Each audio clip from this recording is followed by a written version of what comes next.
Sa pagpapatuloy ng kanyang pag-utos sa mga elemento, nakakapagtakang hindi naman ito natunugan ng albularyo. Labis-labis ang pagkagulat noon ni Tomas, gawa ng nasisiguro niyang mararamdaman ng elementong yon ng kapwa nila albularyo.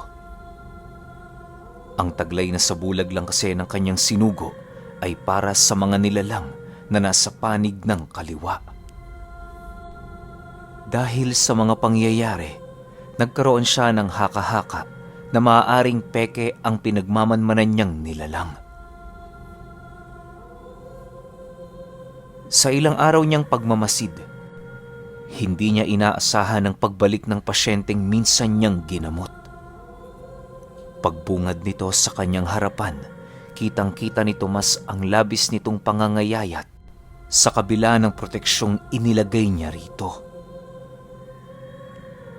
Dala ng kanyang pag-aalala sa kalusugan ng bata, agad naman niya yung pinapasok habang patuloy na tinatanong ang ama nitong kasama. "Sinunod niyo ba ang utos ko, Manong? Anong nangyari sa batang to? Bakit parang mas lumala ang kanyang kalagayan?" Nababahalang tanong ni Tomas sa ama ng bata. Nang marinig ito ng lalaki, nanlulumong tumingin naman yun sa kanya habang sumasagot ng, "Sinunod ho namin, Manong Tomas. Pero magmula noong nabalitaan ito ng albularyo sa aming baryo, panay na ang pagbisita nito sa bahay. Hindi naglaon. Mas lalong lumala ang karamdaman ng anak ko." Matapos nitong makapagsalita, doon niya napagtanto na tama nga ang kanyang hinala. Nasisiguro ni Tomas na walang sino man ang nasa hanay ng kanan ang may kakayahang pahinain ang ibinaon niyang usal sa bata. Maaaring gumamit yon ng lihim na karunungan sa kaliwa kung kaya't madali nitong naiwaksi sa katawan ng pasyente ang usal na nakakapit doon. Sa pagpapatuloy ng kanilang pag-uusap, nagpasya si Tomas na sasamahan nito pabalik sa kanilang baryo. Kakausapin niya ng mahinahon ang albularyo para naman kahit papaano magawa nilang mapag-usapan kung ano ang nais niyang gawin sa pasyenteng yon. Hindi kasi makatarungan ang ginagawa nito, lalo pat musmus na bata pa lamang ang kanyang binibiktima. Upang hindi malagay sa alanganin ng buhay ng bata, ninais nilang patirahin muna ito sa kanila hanggat hindi pa gaanong gumagaling. Nangako naman ang ama nito na tutulong sa mga gastusin nang sa gayoy hindi sila maging pabigat sa pamilya ni Tomas. Nang mapagkasunduan na nila ang mga bagay-bagay, agad naman nilang inihanda ang silid na tutuluyan ng mag-ama. Sa pagsapit ng hapon, nagpasama si Tomas pabalik sa baryo nito upang makumpronta ang albularyo. Kasama niya noon ang kanyang ama at si Pedro, habang ang isa naman sa kanila naiwan sa kanilang tahanan kasama ang pasyente nilang namamahinga. Sa pagbagtas nila ng daan, maigi nilang pinag-usapan ang tungkol sa albularyo. Ayon sa lalaki, katiwala ang albularyong yon ng karamihan sa kanila, gawa ng bihasayon sa panggagamot sa iba't ibang uri ng karamdaman. Ngunit ayon sa lalaki, merong iilang pamilya sa kanilang lugar ang hindi naniniwala sa kakayahan ng albularyong yon. Mas pinipili nilang dumako sa ibang lugar para magpagamot kesa ipagkatiwala doon ang kanilang mga buhay. Dagdag pa nito na isa din ang kanilang pamilyang hindi naniniwala sa nilalang na yon. Marami na kasi silang nakikita doong kakaiba, kagaya ng paglalagay nito ng maiitim na tela papaikot sa kanyang tahanan. Nang marinig ito ni Tomas, bigla naman siyang napangiti habang sumasagot ng, "Kayong mga walang tiwala sa kanya, kayong mga ordinaryong tao. Ibig sabihin, Lahat ng inyong kababaryong naniniwala sa albularyong yon, kaisa ng uri nito. Maswerte pa rin kayo, Manong, kahit papaano, dahil inyong napag-alaman ng tungkol sa amin. 1.5 oras pa ang lumipas, narating na nga nila ang baryo ng lalaki. Doon ay bumungad sa kanila ang iilang mga taong abala sa pagsasaka at iba pang gawain. Habang binabagtas nila ang daan, halos hiyang-hiya naman noon sila Pedro sa kadahilan ng pinagtitinginan sila ng karamihan. Si Tomas naman noon, diretso lang ang lakad na para bang wala itong nakikita. Nang marating nila ang bahay ng lalaki, agad naman itong nagpaalam sa kanyang asawa na tutungo sa bahay ng albularyong kakilala nila. Matapos yan, dali-dali din naman nilang binagtas ang daan patungo sa bahay ng albularyo. Manong, pagbalik natin sa bahay ninyo maya-maya, sabihan mo ang asawa at kamag-anak mo na sumama sila sa atin. Hindi naligtas sa lugar na ito, lalo pa sa mga katulad ninyo. Paalala ni Tomas habang binabagtas nila ang daan. Sige ho, Manong Tomas, wala ho yung problema. Sagot naman ng lalaki. Maya-maya pa, narating na nga nila ang tahanan ng albularyo kung saan nasipat nila itong abala sa pag-aayos ng mga pananim sa paligid. Sa unang tingin, mapagkakamalan mo talaga itong totoong albularyo, ngunit kapag pinakiramdaman mo ang presensya nito, doon mo makikita ang pinakatago-tago nitong sikreto. Nang masipat sila ng albularyong naglalakad papalapit sa bahay nito, agad naman sila nitong sinalubong ng walang pagdadalawang isip. Pagharap ng albularyo at ng pangkat ni Tomas, agad naman yung nagwika ng, Magandang umaga, Ginoong Tomas. Ano ang magandang hangin ang nagdala sa inyo rito? Walang magandang umaga dito, Manong. At mas lalong hindi magandang hangin ang nagdala dito sa amin sa bahay mo. Matanong ko lang, bakit ka dito nagpapanggap na isang albularyo? Seryosong sagot naman dito ni Tomas. Matapos nitong makapagsalita, bigla namang nag-iba ang pakikitungo ng albularyo na ipinakita sa kanila. Kung kanina ay nakangiti ito, ngayon ay nanlilisik ang mga mata nito habang nakatitig sa kanila. Maya-maya pa, bigla naman itong tumalikod habang dahan-dahang naglalakad pabalik sa loob ng bahay. Wala namang nagawa noon sila Tomas kundi ang pagmasdan nito habang mahinahong naghihintay. Sa pagsarado ng pinto, sinigawan ito ni Tomas na hindi sila doon aalis hanggat hindi nila nalalaman ang pakay ng nilalang. Wala namang naging sagot ang albularyo na parabang hindi nito narinig ang kanyang naging abiso.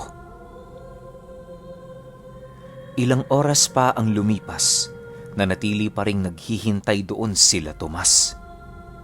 Sila Pedro noon, inip na at nais ng pasukin ang bahay. Hindi naman nila yon nagagawa dahil paulit-ulit siyang pinapakalma ni Tomas. Inaasahan na kasi nila noong lalabas ito makalipas lamang ang ilang oras.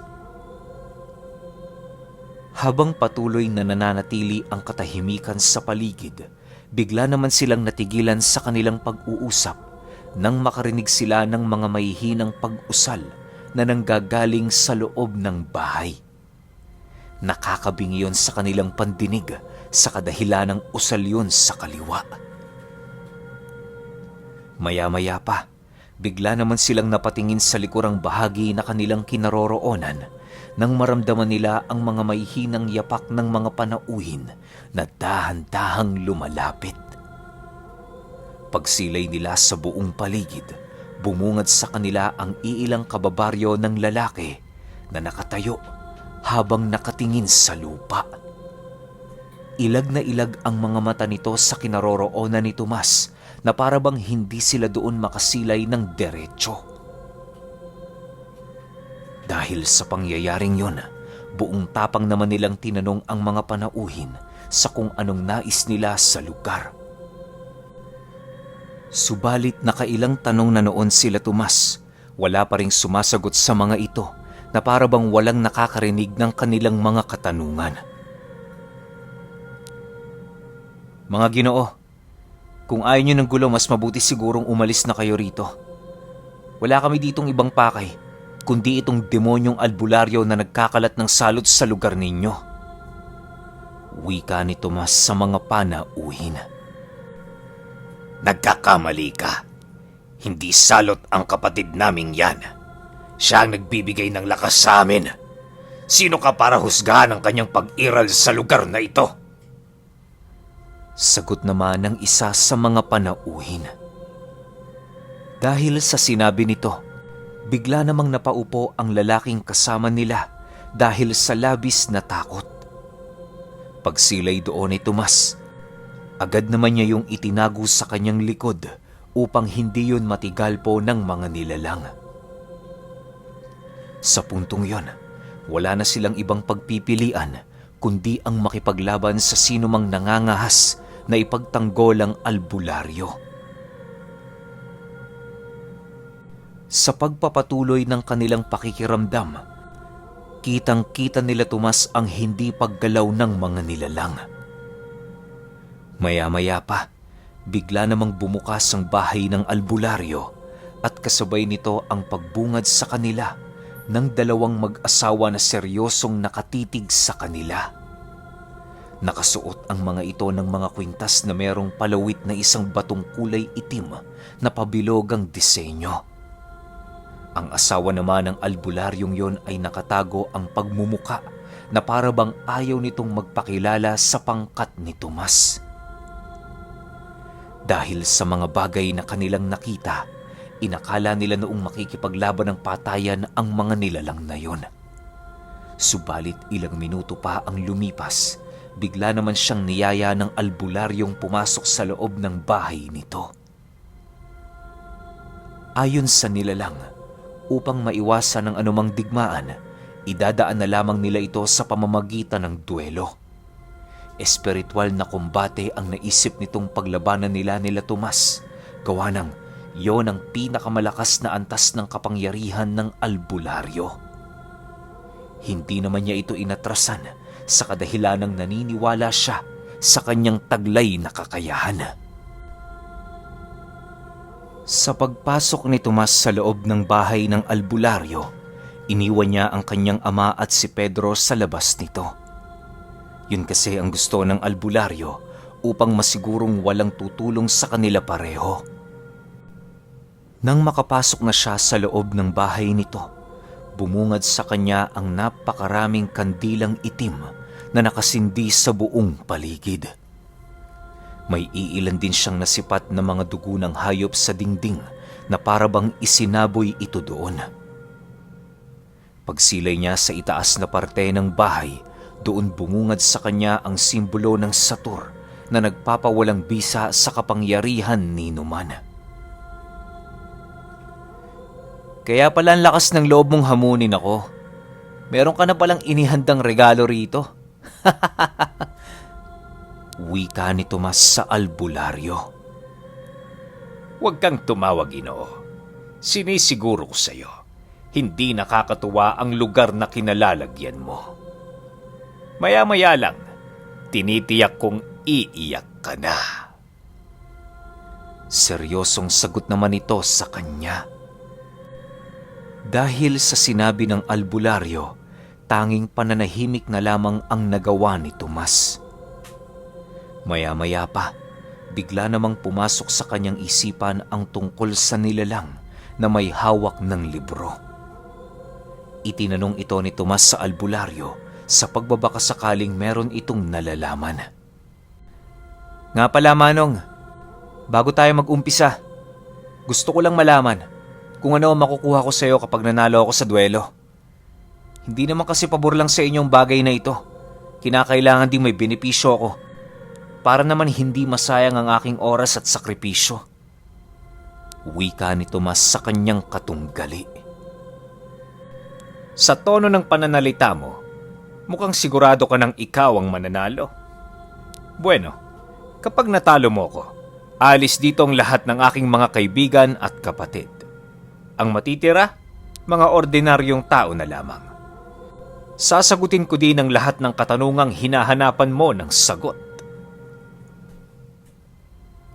Nang marinig ito ni Tomas, tanging pagngiti na lamang ang kanyang nagawa habang nananatiling walang imik. Ilang minuto pa ang lumipas, doon na nga sila umupo sa dalawang silya na nasa magkabilang parte ng mesa. Inumpisa nila noon ang kanilang duelo sa pamamagitan ng tigalpo sa bawat isa na kung saan mababalda ang kaluluwa ng nilalang na matatalo. Dahil sa mapagbigay noon si Tomas, pinauna niyang umatake ang albularyo. Habang binabato siya nito ng usal, panay naman ang kanyang pagkapit sa balahibo ng anghel. Nasisiguro niyang wala itong alam sa kanyang mutya, gawa ng hindi nito nararamdaman ang tikas ng kanyang presensya. Matapos siyang mabato ng mga pamako ng albularyo, agad naman siyang nag-usal para makaganti dito. Sa unang pag-ihip pa lamang noon ni Tomas ng kanyang dasal, halos kitang-kita na sa matandang yon ang labis nitong paghihirap sa kanyang kinaroroonan. Partida, isang usal pa lang yon. Hindi pa nasusunda ng pangalawa at pangatlo. Matapos niyang maisagawa ang pinakauna niyang usal sa tigalpo, halos gabutil na ang pawis ng albularyo. Paulit-ulit niya pa yung tinanong kung ayos lang ito, pero sa kasamaang palad hindi na ito nakakapagsalita. Sa pangalawang pamako na binitawan ni Tomas, bigla naman yung napabagsak sa kinaroroonan nito. Dali-dali din naman yung tumayo habang pilit na pinipigilan ang mga baldang kanyang nararamdaman. Dala ng awa doon ni Tomas, minabuti niyang hinaan ang kanyang ikatlong usal. Aminado kasi siya noong mga oras na yon. Nais niyang subukan ng sukdulan ng kanyang kakayahan sa kanyang katunggali. Matapos ang pinakauna nilang pagtutuos, agad naman nilang ikinalas ang kanilang mga kaluluwa sa kanilang mga katawang lupa upang maglaban sa ibang dimensyon na pabor sa albularyo. Kitang-kita ni Tomas na nakangisi ang kaluluwa nito habang nakaapak sa likidong apoy na kasalukuyang dumadaloy sa dimensyong kanilang kinaroroonan. Pagbato nito ng mga espiritual na sandata sa kanya, bigla na lamang yung nagulantang nang masipat nito ang kanyang mga sandatang mabilisang naagnas bago pa man yung tuluyang tumama sa katawan ni Tomas. Dahil sa pangyayaring yon, halos hindi na malaman ng kanyang kalaban kung ano ang nangyayari sa paligid. Kung inaakala mong matatalo mo ako, nagkakamali ka, Manong. Mag-ingat ka sa inaapakan mo. Baka lamunin ka niya ng buo. Wika ni Tomas habang itinuturo ang dumadaloy na likidong apoy. Pagkarinig noon ng albularyo, bigla namang lumubog ang kaluluwa nito habang patuloy na nakakaramdam ng pagkasunog sa kanyang buong pagkatao. Paulit-ulit pa nitong nilalabanan ng apoy pero sa kasamaang palad, wala ni isa sa kanyang mga usal ang nagawa ditong makapagpaamo. Animoy ang lahat ng bagay na sinasabi noon ni Tomas, sinusunod ng dimensyong pumapabor sa kanya. Dahil sa pangyayaring yon, napilitang pabalikin ng albularyong yon ang kanyang kalagayan sa kanyang katawang lupa. Pagbalik nila sa loob ng bahay nito, bigla naman yung tumayo habang nagwiwika ng, "Kung hindi kita matatalo sa espiritual na aspeto, mas mainam na magbuno na lang tayo. Bitawan mo yung sandata mo. Kamao lamang laban sa kamao." Nang marinig ito ni Tomas, agad naman niyang binitawan ang kanyang tabak habang marahang tumatayo. Bago niya tuluyang kaharapin noon ang albularyo, itinaas niya sa sukdulan ng kanyang bakod at puder upang sindakin ito. Sa paglitaw ng totoong presensya ni Tomas, bigla namang nasunog ang lahat ng dugong nakasaboy sa dingding ng bahay nito, maging ang simbolo ng Satur na naglilimita sa kanyang kapangyarihan. Nag-umpisa na ding lumiyab ang lahat ng santo ng albularyo na siya namang labis nitong ikinagulat. Sa muling pagsilay ng nilalang sa kanyang pagmumuka, napasigaw na lamang ito ng napakalakas dahil sa pagkasunog ng kanyang mga mata. Matapos ang pangyayaring yon, agad naman itong inihipan ni Tomas ng tigalpo at kasabay nito ang mabilisan nitong pagbagsak sa lupa. Ilang minuto pa ang lumipas, wala nang nagawa ang nilalang kundi ang mangisay sa kanyang kinaroroonan. Tulala na din yung nakatitig sa dingding ng kanyang bahay na parabang naghihintay ng kanyang kamatayan. Maya-maya pa, agad naman itong inamin na siya ay tuluyang nagapi ni Tomas sa kanilang duelo. Rinig na rinig yon ng kanyang mga kapatid at kadugo dahil pasigaw niya yung inilahad sa harapan ni Tomas. Matapos ang kanilang pagtutunggali, minabuti ni Tomas na bawiin na ang kanyang mga pamako at tigalpong ibinalot sa katawan nito. Marami pa kasi siya noong itatanong doon, kaya na may hindi muna niya yon kinitila ng buhay. Huwag kang mag-alala, Manong. Hindi ako magiging malupit sa iyo kung susundin mo ang aking gusto. Tanong ko lang, may kilala ka bang nagdadala ng isang librong lumiliyab? Seryosong tanong ni Tomas sa albularyo. Nang marinig ito ng nilalang, nanginginig naman itong tumitig sa kanya habang sumasagot ng, Meron akong kakilala. Pero hindi siya taga rito. Nakatira siya sa San Cristobal. Tagasunod ng mga alipin ni Panginoong Macario. Anong kailangan mo sa kanya? Bakit mo siya hinahanap? Dahil sa sinabi nito, agad naman yung sinindak ni Tomas upang magawa na nitong mailahad sa kanya kung sino ang nilalang na yon. Matapos siyang masindak ni Tomas, agad naman niyang inilahad ang mga bagay na kanyang nalalaman. Bagaman panig ito sa kaliwa, meron pa rin yung paninindigan kahit papaano.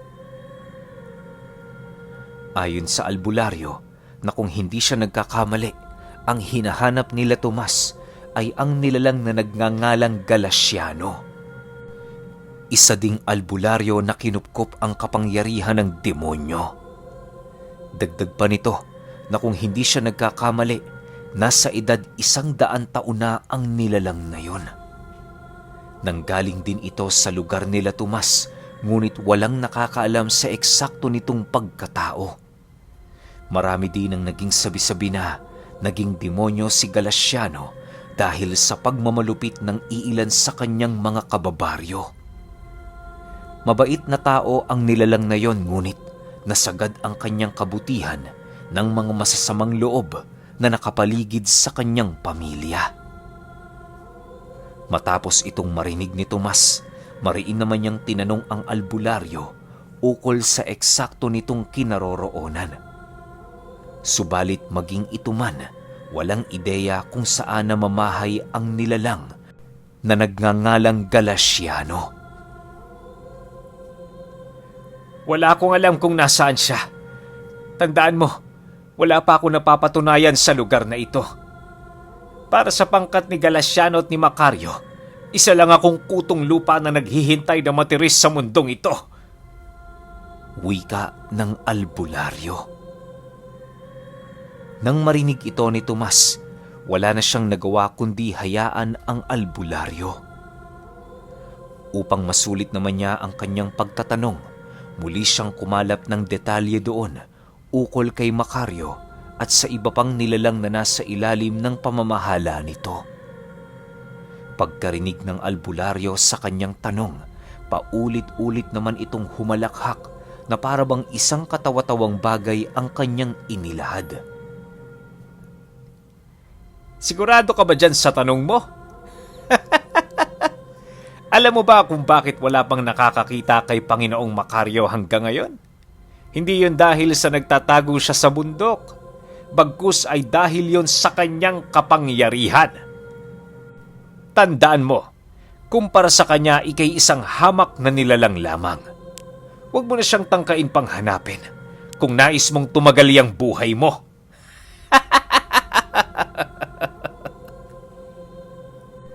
Wika ng albularyo habang patuloy na tumatawa.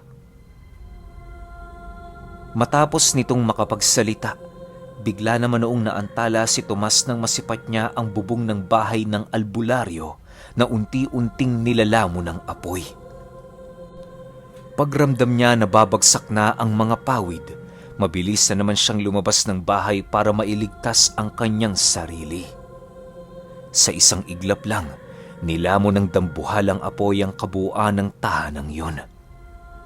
Pagkasilay doon ng mga aswang na naging saksi sa laban, wala na itong nagawa kundi ang maglakad papalayo na para bang wala man lang nakita.